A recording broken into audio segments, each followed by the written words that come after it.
በግድ ተገደድኩኝ። ሱመያ እንደምታዩት ቤተሰቦቿም እያስቸገሯን ነው።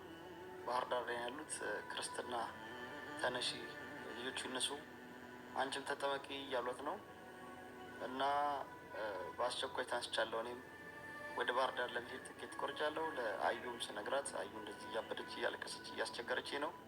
እንግዲህ ጉዞ ወደ ባህር ዳር ወደ ጎንደር ተነስቻለሁ። ቶሎ ልድረስላቸው ልጆቼም ክርስትና ረጋጎት እናንተ እኔ ሊደውን ሰዓት እንዳይሄድ በቃ ትኬት ቆርጫለሁ። መቅረት አልችልም። ተናዳበታለች። በቃ በእኔ ምክንያት ተናዳበታለች። ቂም ይዛበታለች። የሆነ ነገር ብታረግም እሱ ይቅር። ከዚህ በፊት ሄደበት ከኋላ የመጣ ይናወጣሉ። አቤት ሀሳብ ይታ ሳምቡሳችሁን አብራችሁ ሾርባችሁን አብራችሁ እናንተ እሱን ትተኩልኛላችሁ። ለምን ባል አትሆኑም? እሱ ይሻላችኋል እኮ በቃቸው። አንቺም መተቃቀፍ ሳይሆን እንግዲህ በረመዳን ሁሉ ነገር እያስተማርኩሽ ነው። ታውቂያለሽ፣ እየተማርሽ ነው። ኦንላይን ቢሆን ማታ ማታ መተቃቀፍ ይቻላል። በጣም መልካም ነው። እንድንገናኝ ሰላም ይፈጠር ነው የምልሽ። ውድ ቤተሰቦቻችን ስትከታተሉ ከልብ እናመሰግናለን።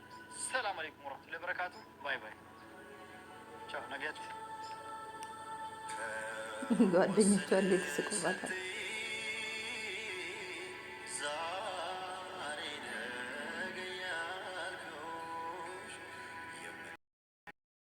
አሰላሙ አለይኩም ወራህመቱላሂ ወበረካቱ። እንደውም የሌላ እምነት ተከታይ ሰላም፣ እንዴት ናችሁ? ወዳችሁ ማከብራችሁ ባላችሁበት አላህ ይጠብቃችሁ። ስለምታበረታቱኝም ጀዛከላህ ኸይር ጀዛ። ዛሬ ደግሞ በሰይድ መጥቻለሁ። እንግዲህ እንዴት እንደሚያደርገው እንግዲህ ምን ልበላችሁ። እንደው ሱመያ ልጆችን ክርስትና ልታስነሳ ነው ብሎ እየተንጨረጨረ ነው። አሁን ወደ ጎንደር ይሄዳለሁ ብለው አዩ ጋር ልክ እንደ አዲስ ተጋቢዎች እየሆኑ ናቸውና እንደዚህ የሴትን ልብ መስበር ዋጋ ያስከፍላል። በሴት ልጅ መጫወትም ዋጋ ያስከፍላል። እንደፈለክ እንደ ሸንኮራ አኝከህ ሱመያን ጣልካት። አሁን ደግሞ አዩንም እንደ ሸንኮራ አኝከክ ትጥላታለህ። ይሄ እርግጠኛ ነው ማለት ነው። ሱመያ ክርስትናን ልቀበል ነው ልጆቼንም ክርስትና ላስነሳ ነው አለች። ምን ይገርማል? ላንተ ብላ እምነቷን ነው የቀየረችው። ላንተ እምነት ማለት ቀላል አይደለም። ላንተ ብላ ነው እምነቷን መስዋዕት ላንተ ያደረገችው ማለት ነው። ግን አንተ ዛሬ ምንድነው ያረከው?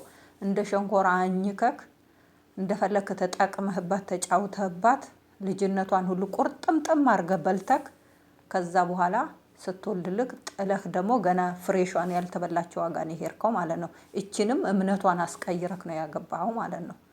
እምነታቸውን እኮ አስቀይራቸው ደግሞ በቋሚነት ዲናቸውን ብታስተምራቸው ወይ ወደ ሌላ ሰው ጋር ወስደህ ዲናቸውን ብታስተምራቸው በዲናቸው ላይ ጠንካራ ይሆናሉ። አንተ ብትሄድም ብትቀርም ምንም አይመስላቸውም ማለት ነው። ግን ሱመያ ለአንተ ብላ ነው እምነቷን የቀየረችው። እምነቱ ገብታ አውቃ አይደለም፣ ስለ እምነቱ ተረርታ አይደለም እምነቷን የቀየረችው ማለት ነው። ለአንተ ብላ ነው የቀየረችው።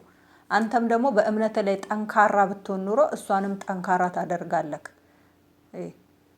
አትለቅም፣ እምነቷን አትለቅም ማለት ነው። ስለ እምነቷ ትቆረቆራለች። እምነቷን በጣም አስረግጣ ስለምታውቀው ማለት ነው። ግን አንተ እሷን አግብተክ ምን ነበር እያደረክ ያልከው? ዛሬ እዚህ ቦታ የደረስከው ማንም ሴቶች ጋር ድራማ እያልክ አንሶላ እየተጋፈፍክ እንደሆነ ነገር እያደረክ እንግዲህ በየት በኩል እሷ ስለ ዲኗ ትማራለች? ዲኗን እኮ አላስተማርካትም አንተ። ልክ እንዳገባሃት በሶሻል ሚዲያ ላይ ነው የመጣችሁት። ከዛ አንተ ምንድነው ማድረግ የጀመርከው? ድራማ ተብዮ ከሌላ ሴቶች ጋር አንሶላ እየተጋፈፉ ባሊና ሚስት ፍቅረኛ ምናምን እያላችሁ እየተጃጃላችሁ ነው እዚህ የደረሳችሁ ማለት ነው። ለዛ እሷ ስለ ዲኗ ወላሂ ስለ ዲኗ ስለ እምነቷን ወደ ሙስሊም ገባችና ስለ እምነቷ አታውቅም፣ ስለ ሙስሊም አታውቅም። አሁን ሱመያ ብትጠየቅ ስለ ክርስትናን እንጂ ስለ እምነቷ ሙስሊምን አታውቅም። ለምን አይፈረድባትም? አንድ ሰው የሰውን እምነት ወደ ራሱ እምነት ሲያመጣ እምነቱን ማስተማር አለበት። ስላልተማረች ሱመያ ቃሉን ራሱ ምንም አይመስላትም። አንዳንድ ሰው እምነቱን በደንብ የሚያውቅ ሰው ወደ እስልምና መጥቶ እስልምናን በደንብ ገብቶት የሚያውቅ ሰው አፉን ሞልቶ ያንን ቃል ከአንደበቱ አያወጣም። ቀልድም ሆነ እውነት አይናገርም። ለምን? በጣም ስለሚከብድ ማለት ነው። እምነቴን ልቀይር ነው ክርስትና ልነሳ ነው ማለት ወደ ሙስሊም ጋር በጣም ቃሉ ከባድ ነው።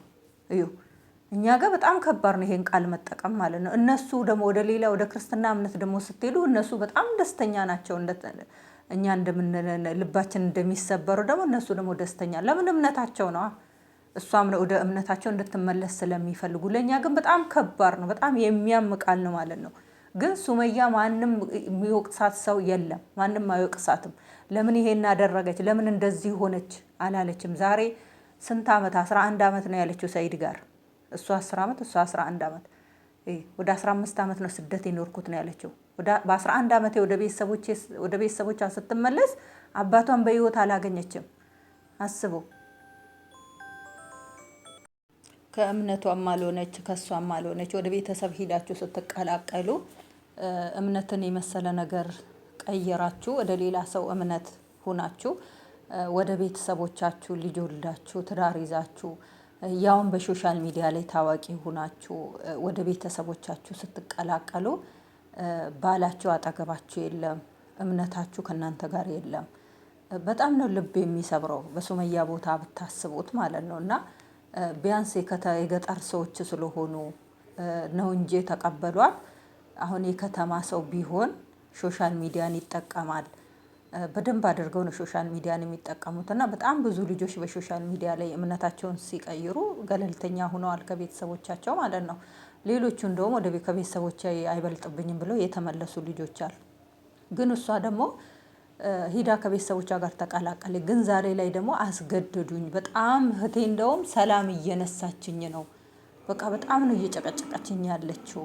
መተንፈስ ዱላ ነው ያቃተኝ ነው ያለችው። በቃ በተገናኘን ቁጥር ክርስትና መቼ ነው የምትነሺው? በቃም ትጨቀጭቀኛለች ነው ያለችው። እና ሰይድ ዛሬ ደግሞ ተንጨርጭሮ ሩጣ ልጆችን ክርስትና ለእሷ እንኳን ቦታ እንትን አላለም እኮ። ለእሷ አይደለም ጭንቀቱ፣ ለልጆቹ ነው ጭንቀቱ ማለት ነው። ልጆች እኮ ያለ እናት ባዶ ናቸው። ከምንም በላይ ከአንተ ጋር ይሄን ሁሉ አንተ ከሌላ ሴት ጋር አንዴ አልጋ ላይ አንዴ መንገድ ላይ አንዴ ምን ላይ እያልክ እየተጃጃልክ ስትመጣ እኮ እየሳክ ደስተኛ ሆነ ስትመጣ ሱመያ እንዳንተ ደስተኛ ሆና ሶሻል ሚዲያ ላይ አይደለም የምትመጣው። ልቧ እየተሰበረ ነው። ብዙ ነገር እያሰበች ነው። ለሴት ልጅ በጣም ከባድ ነው። ትዳር ማፍረስ ማለት የሚወዱትን ሰው ማጣት ማለት የልጅነትን ባል ትዳር ማለት በጣም ለሴት ልጅ በጣም ከባድ ነው። ቢያንስ እንኳን ያለመዋደድ እሱ አያፈቅረኝም እሱ አታፈቅረኝም በኑሮ ቁሳቁስ ነገር ብትለያዩ ምንም አይመስላትም። ወላሂ ምንም አይመስላትም። ለምን በእሷ ቦታ ሁናችሁ እኔ ላይ ቢደርስስ ብላችሁ ካሰባችሁ በሆነ በቤት ውስጥ ጭቅጭቅ ወጥቶ ገብቶ ጭቅጭቅ የኑሮ ነገር ምናምን ያለ መዋደድ ያለ መከባበር በብዙ ነገር ባለትዳር ሊሰላች ይችላል። በዛ ብትለያዩ ምንም አይመስላችሁም። በቃ ምንም አይመስላችሁም። ግን ሱመያ የምትወደው የምታፈቅረው የልጆቿን አባት የምትሳሳላት በአጋጣሚ ሄደ አገባ። አግብቶ ደግሞ ስንት ነገር ነው ሲጃጃሉ ሶሻል ሚዲያ ላይ እንደሆነ ነገር ሲያደርግ ወደ ድሬዳዋ ሄደው መርከብ ላይ በየሬስቶራንቱ በየመንገዱ በየቤቱ በቃ መተቃቀፍ ነው። ምን ማለት ነው እንግዲህ ለሴት ልጅ ይሄ በጣም የሚከብድ ነው። እሷ ደግሞ ይሄን ነገር የምታደርገው እሱን ልቡን ለመስበር ነው እንጂ ፈልገው አይመስለኝም። ልቡን ለማድማት በቃ ያላት መንገድ ይሄ ብቻ ነው። ግን እሱ ምንም አይመስለውም። ምንም ልጆቹ በቃ ምንም ቀየሩም አልቀየሩም እሱ መጀመሪያ ለልጆቹ ዋጋ ቢከፍል እውነትም እንዳለችው ወደ የመን የሚሄደው ለሷ ብሎ እንዳልሆነ ወደ አዲስ አበባም ሲመለስም ለሷ ብሎ እንዳልሆነ ነው የተናገረችው። ግን እውነት ነው አሁን ላይ ማለት ነው። ለምን ወደ የመን ተመለሰ? ሌላ ቦታ ነው እሱ ያለው። ወደ ኢትዮጵያ መጣ ያለው ሱመያ ጋር ነው። አሁን እሷ ወደ ኢትዮጵያ ገባች አልሄድም እሷ ጋር። ለምን ውሸት ነገር ስለሆነ ማለት ነው። ለምን ሰውን ስንወድ ከልባችን እንወድ። ለልጅ ደግሞ ጥግ ድረስ መስዋዕት ተከፍሎ ሲያድግ ነው ደስ የሚለው። ልጅም የቤተሰብ ፍቅር ያለው እንጂ በሶሻል ሚዲያ ልጆቼ ዋጋ የለውም፣ ትርጉም የለውም። ሰይድ ልቦና ይስጠክ። አንተ ዛሬ ላይ እዚህ ቦታ የደረሰው እድሜ ለሱመያ። እንደዚህ የምትንበሻበሸው ሱመያ አዩ በሱመያ ገንዘብ ነው። ሱመያ በለፋችሁ በሱመያ ላብ ነው ዛሬ አዩ ፈረሻ የምትኖርበት ቤት። በሱመያ ደም ነው ዛሬ አዩ ፈረሻ የምትኖርበት ቤት ማለት ነው። ዛሬ አንተ የምትዝናናው ሁሉ በሱመያ